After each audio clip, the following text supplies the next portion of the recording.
VSV cinema நேயர்களுக்கு வணக்கம். இன்னைக்கு நம்ம திரை விமர்சனத்தில் பார்க்க போற படம் வந்து தீயவர் கொலை நடுங்க.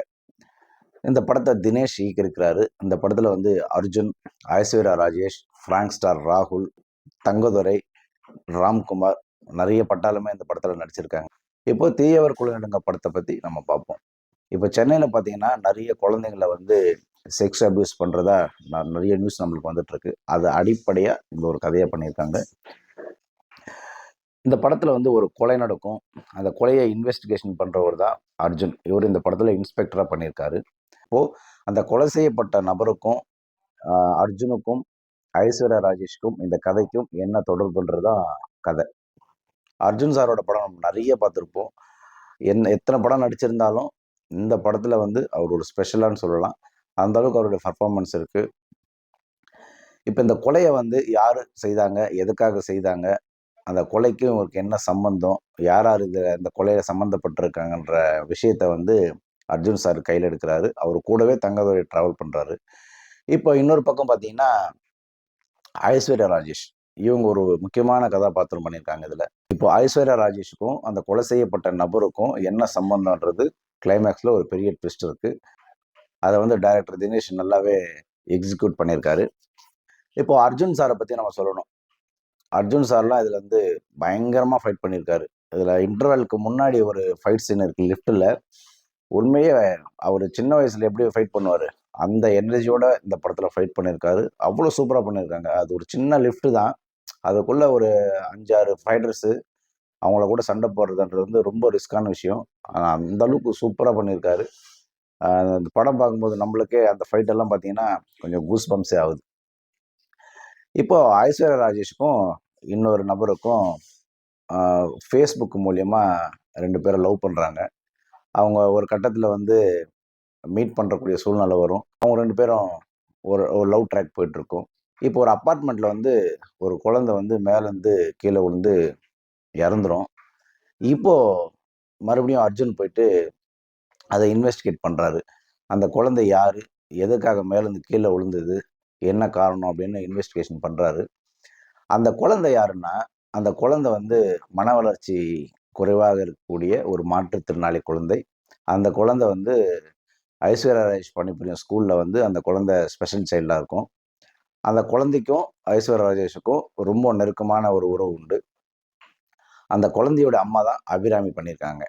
இப்போ அர்ஜுன் சார் போய் அங்கே இன்வெஸ்டிகேஷன் பண்ணும்போது அதுல அந்த அபார்ட்மெண்ட் வந்து ராம்குமார் அப்படின்னு சொல்லி, அதாவது பிரபுவோட அண்ணன், அவர் தான் அந்த கேரக்டர் பண்ணியிருக்காரு.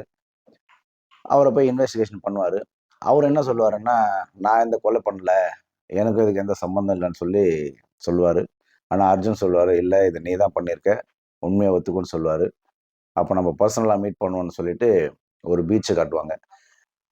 அந்த பீச்சில் வந்து அர்ஜுனை சந்திக்க வருவாரு. சந்திக்க வந்த இடத்துல ராம்குமாரை வந்து மர்டர் பண்ணிடுறாங்க.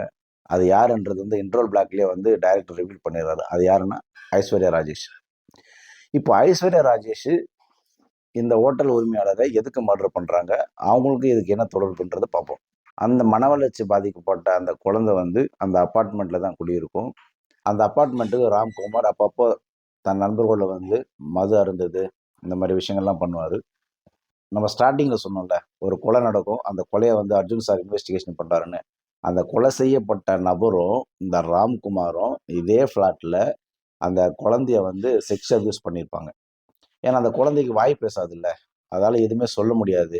அந்த ஃபர்ஸ்ட் கொலை செய்யப்படுறாருல, அவர் சொல்லுவாரு, இல்லைங்க, இல்ல அது சின்ன குழந்தை, வேண்டாம் விட்டுருங்க, நான் கிளம்புறேன்னு சொல்லுவாரு. ஆனா ராம்குமார் என்ன சொல்லுவாருன்னா, டேய், பொண்ணுன்னா என்ன, குழந்தைன்னா என்னடா, உனக்கு அது சுகம் தானே தேவை, நீ பண்ணுடா அப்படின்னு சொல்லி அவருக்கு சொல்லுவாரு.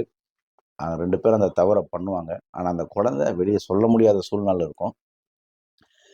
இப்போ பார்த்தீங்கன்னா, இந்த விஷயம் எப்படி வெளியே தெரியும்னா, ஐஸ்வர்யா ராஜேஷ் வந்து அந்த குழந்தைக்கு ஒரு பைனாகுலர் வாங்கி கொடுப்பாங்க.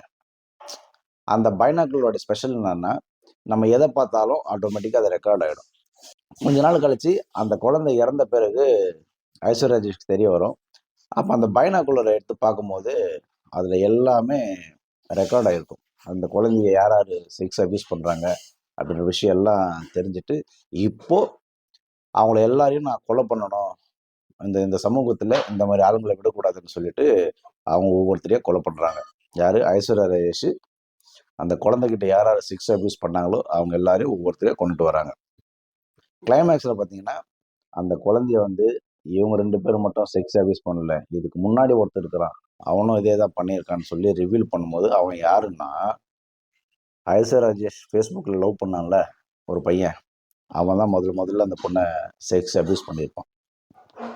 கடைசியில் என்னென்னா அந்த கொலை செய்யப்பட்ட அந்த குழந்தைய அந்த ஃபஸ்ட்டு ஐஸ்வர்யா ராஜேஷ் லவர் வந்து செக்ஸ் அபியூஸ் பண்ணியிருப்பார்ல, அவனை வந்து ஐஸ்வர்யா ராஜேஷ் கொலை பண்ணதா இல்லையான்றதா கிளைமேக்ஸு. படம் வந்து ரொம்ப விறுவிறுப்பாக இருக்குது. கண்டிப்பாக உங்களுக்கு ஒரு இந்த மாதிரியான ஒரு க்ரைம் சப்ஜெக்ட் உங்களுக்கு பார்த்து என்டர்டெயின்மெண்ட் பண்ணோன்னா கண்டிப்பாக இதை தியேட்டரில் போய் பாருங்கள். கண்டிப்பாக இதை நீங்கள் தியேட்டரில் போய் பாருங்கள். மீண்டும் அடுத்த ஒரு திருவிமர்சனத்தில் உங்களை சந்திக்கிறேன். நன்றி.